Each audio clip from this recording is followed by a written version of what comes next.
धीर वीर गंभीर कर्ण था, युद्ध नीति का ज्ञानी। वीर न उसके जैसा था ना उसके जैसा दानी। तीर चलाता विद्युत सा वो, शस्त्रों का अभ्यासी। वाणी से शास्त्रार्थ करे तो लगता था सन्यासी। नब तक गुंजित होती उसके धनवा की टंकार। तीर कर्ण के जाकर गिरते सागर के भी पार। तप के बल से वज्र सरीखे थे उसके भुजदंड। क्षण भर में वो कर देता था गिर के अनगिन खंड।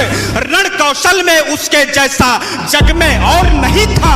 दुनिया के लाखों प्रश्नों का उत्तर सिर्फ वही था।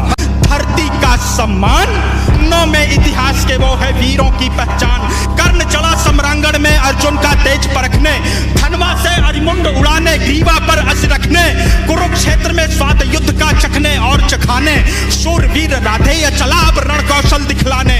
महावीर जब रथ पर चढ़कर समर भूमि में आया। पांडव सेना पर घिर आई भय की काली छाया। भागो भागो प्राण बचाओ हर कोई चिल्लाया। माधव के अतिरिक्त न समझा कोई कर्ण की माया। केशव बोले सुनो पार्थ तुम समय न व्यर्थ गवाओ। विजय चाहते हो तो पहले अपना बाण चलाओ।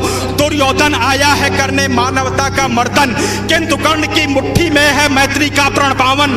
कर्ण खड़ा है दुर्योधन के प्रति कर्तव्य निभाने। युद्ध भूमि में दानवीर आया है कर्ज चुकाने। सूर्य पुत्र यह शूरवीर किंचित भी नहीं झुकेगा। इसके बाणों का अंधड़ अब तुमसे नहीं रुकेगा। अग्निकुंड में कृत समान वो युद्ध को नवस्वर देगा। ताज विजय का दुर्योधन के मस्तक पर धर देगा। कौन्तेय ने प्रत्यंचा पर जो ही बाण चढ़ाया, क्षुधित सिंह सा सूर्य पुत्र को अपने सम्मुख पाया। अर्जुन बोला सूत पुत्र मैं तेरे प्राण हरूंगा। धर्मराज के चरणों में कुरुओं का ताज धरूंगा। पांचाली की आंखों में अब आंसू नहीं रहेंगे। अभिमन्यु के हत्यारे भी जीवित नहीं बचेंगे।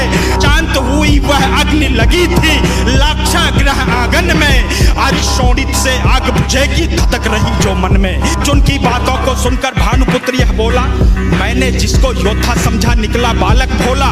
भुजबल स्वामी शब्दों से अरियों को नहीं डराते। योद्धा अपने पौरुष का यूं गौरव नहीं गिराते। सच्चे योद्धा शब्द त्याग कर सर से बातें करते।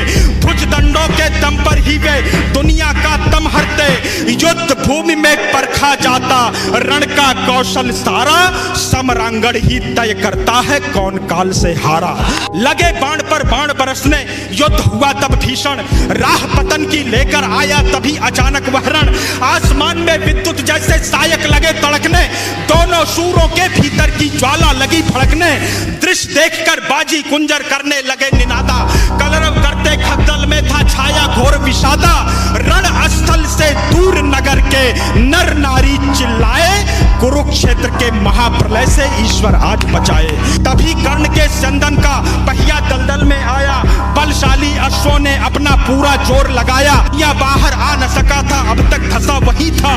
धनुष रखा तब कर्ण निहत्था रथ से नीचे आया। अर्जुन ने भी बाण रोककर क्षत्रिय धर्म निभाया। लेकिन माधव कपि ध्वज को ललकार अभय हो बोले। अर्जुन के ही में नारायण रोप रहे थे शोले। भृगुनंदन का दिया हुआ अभिशाप व्यर्थ ना जाए। शायद इस कारण ही नटवर ने शोले भड़काए। लाक्षागृह को याद करो तब युद्ध नियम में झूलो। भरी सभा में पांचाली का दर्द पार्थ मत भूलो। युद्ध भूमि में ऊंच नीच तुम बिल्कुल नहीं विचारो। सूर्य पुत्र की छाती पर अब अंतिम बाण उतारो। माधव के वचनों को सुनकर अर्जुन कुछ सकुचाया। दिव्य शक्तियों को आमंत्रित कर गांडीव उठाया। शस्त्रहीन पर लक्ष्य साध कर अर्जुन ने शर छोड़ा। तीर कर्ण को मार विजय रथ पांडव पथ पर मोड़ा। दोस्तों इतना अच्छा कंटेंट आपके लिए लाते हैं, सिर्फ एक सब्सक्राइब चाहते हैं।